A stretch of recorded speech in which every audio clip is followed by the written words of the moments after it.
Hello everyone, welcome back to another mini blog. তো বাড়িতে অনেক দিন পর জেঠু আর পিসি এসছে ঠাম্মিকে দেখতে, কারণ ঠাম্মির কটা দিন ধরে খুব শরীর খারাপ যাচ্ছিল। আর ঠাম্মি জেঠুকে আর পিসিকে দেখতেও চাইছিল, তাই তারা চলেও এসেছিলো। আর আজকে দুপুরবেলা খাওয়া দাওয়া করে আমরা বিকেলের দিকে একটুখানি ঘুরতে গেছিলাম হচ্ছে বরণবেড়িয়া ঘুরতে। এর আগেও আমি একবার বরণবেড়িয়া সৌরভের সাথে এসেছিলাম, আর এখানে এসে বলেছিলাম যে বরণবেড়িয়াতে সৌরভদের আদিবাড়ি ছিল।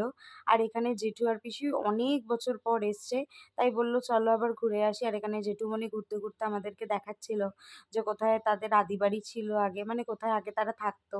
তারপরে তো এখন দত্তকুলিয়া শিফট হয়ে গেছে। আর এখানে দেখো এই গাছটায় কত লেবু, মানে এত ভালো লাগছিল দেখতে। আর তারপরে এদিকে আমরা কথা বলতে বলতে বর্ডারের কাছে চলে এসেছিলাম।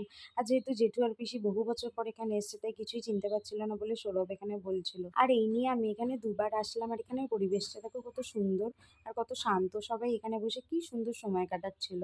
আমার তো বেশ ভালো লাগছে।